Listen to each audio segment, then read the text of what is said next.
Lalu cerita dibuka kembali di Asora. Burung gagak yang ukurannya sebesar pesawat penumpang, kini telah mendekat ke tempat yang ditandai Tomoe sebelumnya.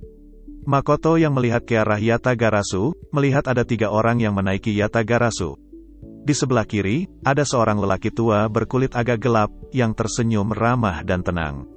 Di tengah, adalah seorang pria muda yang mengenakan pakaian gaya yayoi.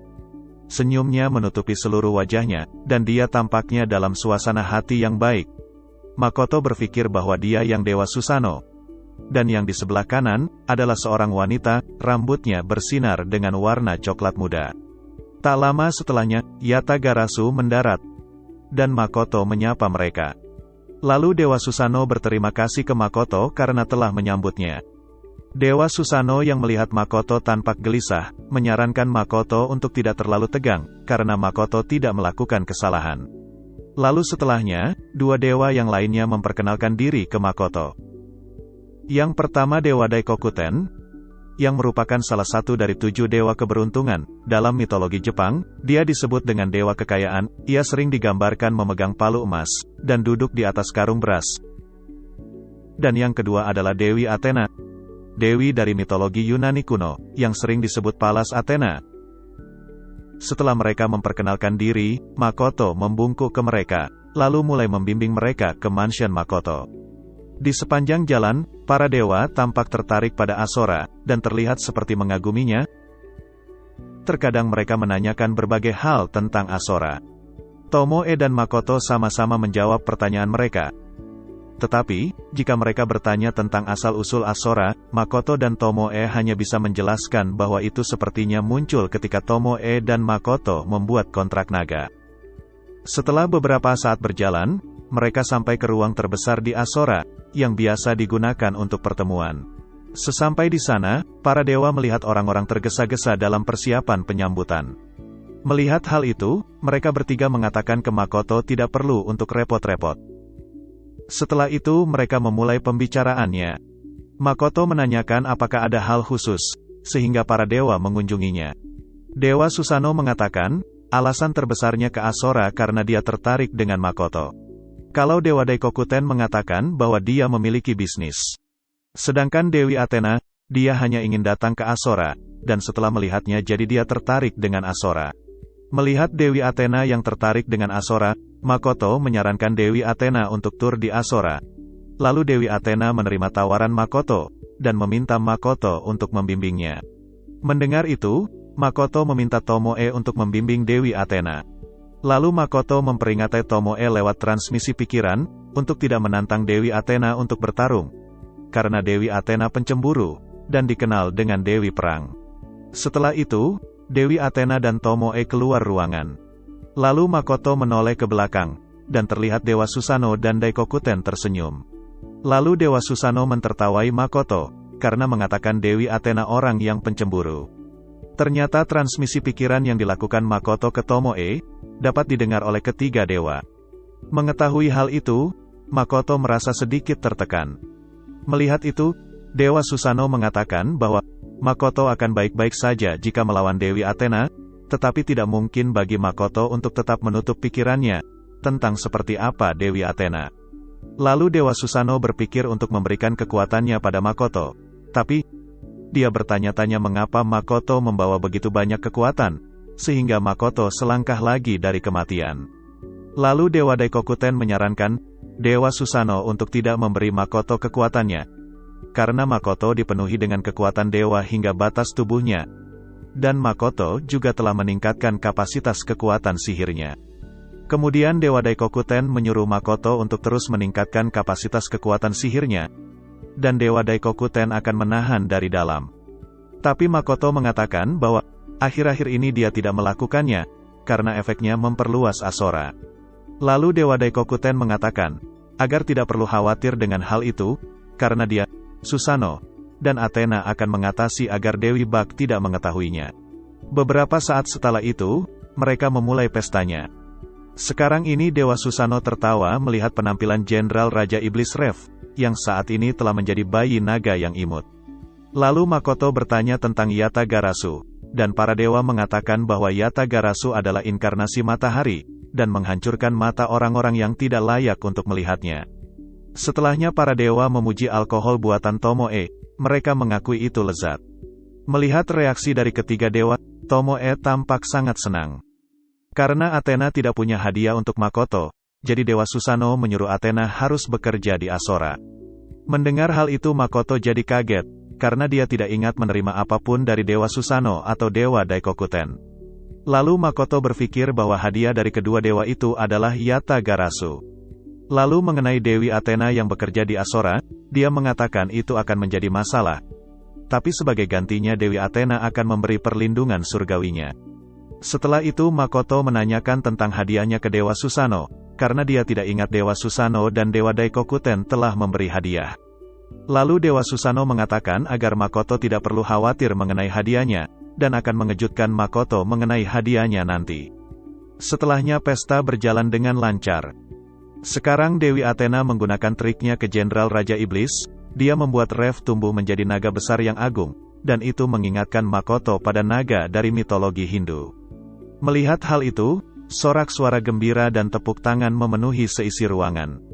Karena ingatan Rev telah diriset, menjadikannya tidak tahu apa-apa dan tampak linglung. Lalu Dewa Susanoo yang melihat Rev menjadi naga besar, jadi dia berniat untuk menghadapinya, tetapi Dewa Daikokuten menghentikannya. Karena Makoto meminum banyak alkohol, jadi sekarang dia merasa mabuk. Lalu akhirnya Makoto dibimbing oleh para dewa menuju kamarnya. Dan pesta pun berlanjut hingga pagi, berkat para relawan yang bekerja sepanjang malam. Keesokan harinya, Makoto melakukan latih tanding dengan Dewi Athena. Yang membuat Makoto saat ini terbaring lemas di tanah, yang bahkan tidak bisa menggerakkan jarinya. Panah Yumi Azusa yang dibuat oleh para tetua untuk Makoto, dan anak panah yang belum diberi nama, berserakan di dekat Makoto. Latih tanding tersebut disarankan oleh Dewa Susanoo, yang membuat Makoto tidak dapat menolaknya. Dalam latih tanding itu, Tomoe, Mio, dan Shiki menonton sejak awal, dan pada saat-saat tertentu Mio tampak ingin membantu Makoto, tetapi Shiki dan Tomoe menghentikannya. Di awal pertarungan, dengan tombak di satu tangan, Dewi Athena mensumon tombak satu demi satu dan melancarkannya ke Makoto. Lalu tombak itu dapat menembus Susanoo Makoto, tapi tidak dapat menembus tubuh Makoto, karena Makoto dapat menghindarinya dengan canggung. Setelahnya Makoto menanggapi dengan menembakkan busurnya dan menggunakan armor kekuatan sihir untuk bertahan. Sebagian besar serangan Makoto dibelokkan oleh perisai bundar besar milik Dewi Athena. Perisai itu melayang di udara, terkadang berubah bentuk dan berlipat ganda. Makoto yang melihat itu berteriak berkali-kali, dan berpikir bahwa itu konyol dan tidak adil. Walaupun Makoto sudah menukar cincinnya dengan kekuatan untuk menekan Dewi Athena, tapi Dewi Athena menggunakan tangannya untuk memblokir dan menepis serangan Makoto. Dan hasilnya bagi Makoto adalah kekalahan telak buat dirinya. Dan keadaan Makoto sekarang adalah keadaan pertama kalinya dia merasakan sangat lelah, sehingga dia tidak bisa menggerakkan satu jari pun. Sedangkan Dewi Athena tampak terengah-engah dengan jasnya yang compang camping, tetapi dia segera memperbaikinya, lalu berbicara dengan normal kepada Dewa Susanoo dan yang lainnya. Dewa Susanoo yang melihat pertarungan tersebut, memuji Makoto karena mampu bertahan lebih lama dari yang dia harapkan. Makoto yang mendengar itu hanya mampu mengerahkan mata ke arah suara Dewa Susanoo berada, dan melihat bahwa ketiga pengikutnya semuanya bergegas ke arah Makoto. Makoto senang hanya mereka bertiga dan para dewa yang melihat pertandingannya.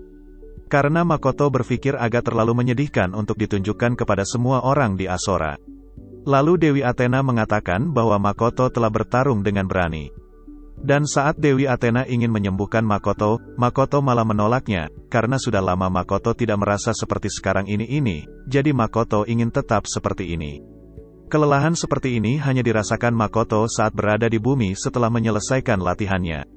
Lalu Dewa Susanoo mengatakan bahwa pertarungan ini bisa untuk menambah pengalaman Makoto melawan Dewi Bak nantinya. Para dewa juga telah memberikan beberapa batasan pada Dewi Bak itu, termasuk membatasi sejauh mana dia dapat mengganggu dunia dan menangguhkan pertumbuhan kendalinya. Setelah itu para dewa dan Makoto berbincang-bincang, dan pada akhirnya ketiga dewa memuji pertarungan Makoto. Setelah itu para dewa mengatakan mereka akan segera kembali. Dewa Susanoo menyuruh Makoto untuk mengabarkan pengikut Makoto untuk menyembuhkan Makoto. Lalu Dewa Daikokuten menyuruh Makoto untuk menarik busur setiap hari, dan cari hadiah dari Dewa Susanoo dan dari dirinya sendiri. Sedangkan Dewi Athena akan menyambut Makoto dengan tangan terbuka, apabila Makoto mati nantinya. Setelah itu Makoto memberitahu ke mereka supaya menyampaikan salamnya ke Dewa Tsukuyomi. Lalu mengenai hadiah untuk memberikan Yatagarasu, Dewa Susanoo tidak bisa memberikannya ke Makoto, karena Yatagarasu disukai oleh Dewi Amaterasu, kakak perempuan Dewa Susanoo. Setelah itu para dewa melambaikan tangannya ke Makoto dan menghilang setelahnya. Dan setelah mereka pergi, pengikut Makoto bergegas ke arahnya dan memanggil nama Makoto. Makoto mengatakan ke ketiganya untuk tidak khawatir dengannya dan membiarkan dirinya untuk berbaring di sini untuk hari ini. Setelah itu kesadaran Makoto mulai menghilang dan dia terlelap dalam tidurnya. Lalu di tempat lain, sekarang para dewa mengendarai Yatagarasu, dalam perjalanan mereka kembali ke dunia yang mereka kendalikan yaitu bumi. Mereka membicarakan topik tentang pertarungan antara Makoto dan Athena. Dan ternyata sehabis bertarung melawan Makoto, Dewi Athena tidak merasakan lengan kanan dan kirinya lagi, yang digunakan untuk bertahan terhadap serangan Makoto. Dewi Athena memalsukan kondisinya selama ini. Dan sekarang Dewi Athena melipat tangannya seolah-olah masih kuat. Melihat hal itu Dewa Daikokuten mengetuk palunya dengan ringan ke kakinya. Dan setelahnya Dewi Athena ambruk ke punggung Dewi Daikokuten. Setelahnya mereka lanjut membicarakan tentang Makoto. Dan mengatakan Makoto seharusnya tidak ada masalah dalam melawan Dewi sekarang ini. Lalu Dewi Athena mengatakan bahwa dia merasa sedang menghadapi mesin saat bertarung dengan Makoto, dan mengingat Makoto yang terus-terusan menembak seperti mesin, membuat Dewi Athena gemetar mengingatnya. Dan pembicaraan mengenai Makoto terus berlanjut. Lalu Shin berpindah ke tempat beberapa kilometer dari Stella Fort. Di sana ada satu tenda. Yang menghuni tenda di sana adalah Hibiki dan partinya serta beberapa kesatria. Mereka sebenarnya mau pergi ke arah utara, tetapi mereka tidak jadi melakukannya karena musim dingin akan datang. Woody juga menentang hal tersebut karena bakal ada rintangan jika melanjutkan ke utara. Karena hal itulah mereka sekarang akan kembali ke kota Asuta lalu bersiap untuk pergi ke selatan. Sebelumnya Shiki memberi pesan ke Hibiki untuk membawa Chie pulang ke Laurel, tetapi Hibiki tidak tahu motif di baliknya. Tapi karena itu kata-kata Shiki, Hibiki berpikir ada manfaat untuk mematuhinya. Lalu dalam perjalanan pulang nanti, mereka berencana mengunjungi kota Akademi Rothsgat, karena perusahaan Kuzunoha yang diakui oleh Raja Limia dan Pangeran Yoshua juga ada di sana.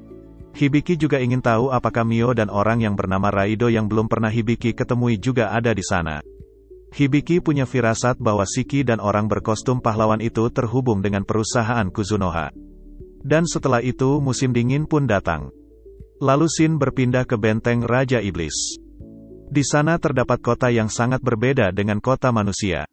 Saat ini Raja Iblis yang berada di kastilnya telah mendapat laporan bahwa Kaleneon telah diambil alih oleh kelompok yang mereka tidak kenal, dan Rev kehilangan ingatannya. Lalu Raja Iblis menanyakan ke Rona, apakah Rona mempunyai informasi tentang kelompok tersebut. Lalu Rona meminta maaf yang sedalam-dalamnya ke Raja Iblis, karena dia telah berusaha untuk menyelidiki sendiri secara langsung, tetapi belum menemukan apapun.